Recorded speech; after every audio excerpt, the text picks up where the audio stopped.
Hi guys!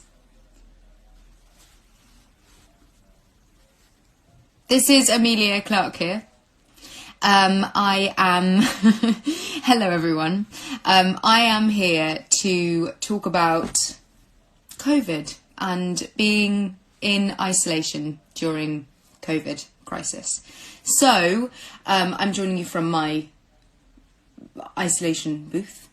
The girls just wanted me to have a little chat about art more than anything, and what it is that I'm kind of doing to keep myself sane in this really, really tricky time. And there's a number of different things that I'm doing, and a lot of it is focused around reading and cooking, and I'm lucky enough to have a production company, so I've got lots of stuff that I can continue getting on with. As an actor who's self-employed, this is an experience that I'm familiar with in terms of like having a lot of time at home. So that's something I'm able to lean into. But I must say that the things that are really, really helping me is getting lost in things that aren't on the screen. Do you know what I mean? So where possible, finding moments of time, pockets of time, to be able to read and to be able to write. It's not very good writing, but it is writing, and it's able to like get the thoughts that are in my head out, which is really good. This is like the first time I've ever done this, guys, so I'm really learning. I'm just trying to learn how I do this Instagram live thing. I'm very lucky that I have a dog. I am abiding by the guidelines as much as I possibly can, in the ways that we all can. So I did my 2 weekly shop today, so that was interesting and frightening. But more than anything, I think when you're in a space that you can't leave, trying to make that as comfortable as possible for you, and whatever that means.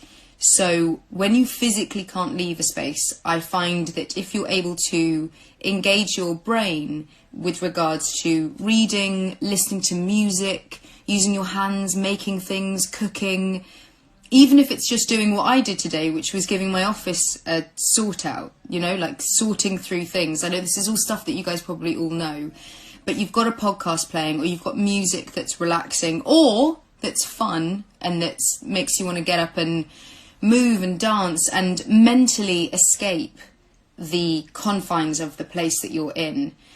That, for me, like literature and beautiful stories being read on audiobooks, and when it comes to screen stuff, looking online and looking at art, I'm very fortunate to have my best mate's an artist, so I get to just enjoy a lot of his work, and I feel for a moment outside of the physical space in which I'm in, and I feel kind of as if I'm somewhere else.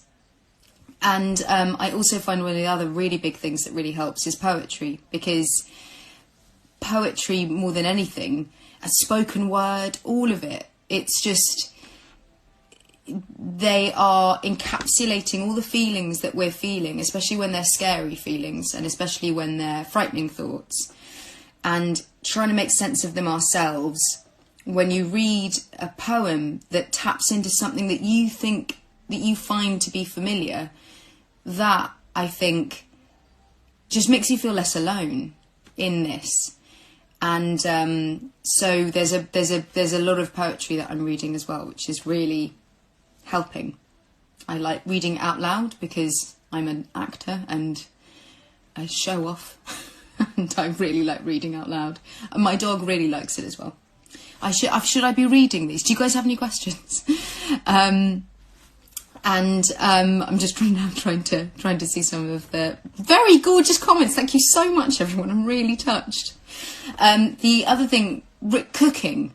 Okay, so I have been largely living my life,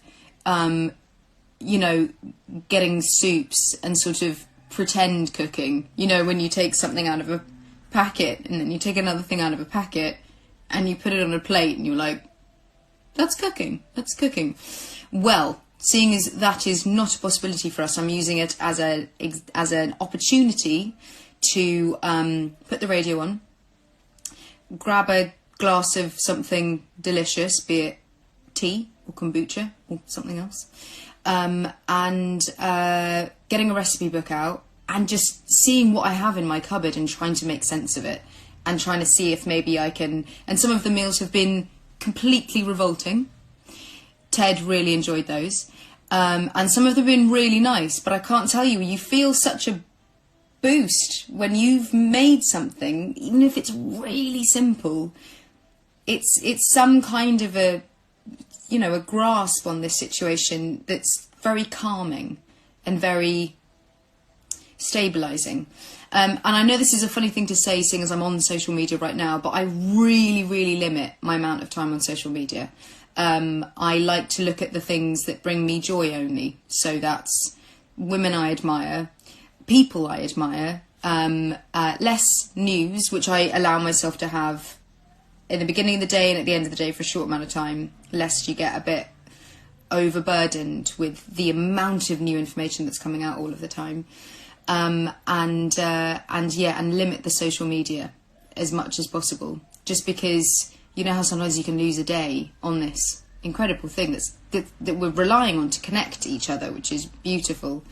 But it can really hike up the anxiety levels for me personally. I don't know if that's something that you guys feel as well.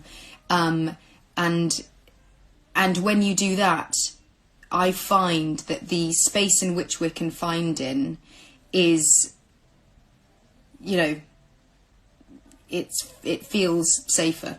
So using social media to contact your loved ones is incredibly important at this time. Using your phone to contact your loved ones is incredibly important at this time. And aren't we lucky to have technology now that is enabling us to connect with each other? And that is really important and it's really relevant. I've got lots of friends, we're all checking in on each other. My family, I'm checking in on my family, all of those things. But to have kind of allocated times throughout the day to do that, so you're not just only doing that, because I think it can really burn your brain out a little bit. And make sure that you're taking moments, they could even just be 2 minutes, to breathe.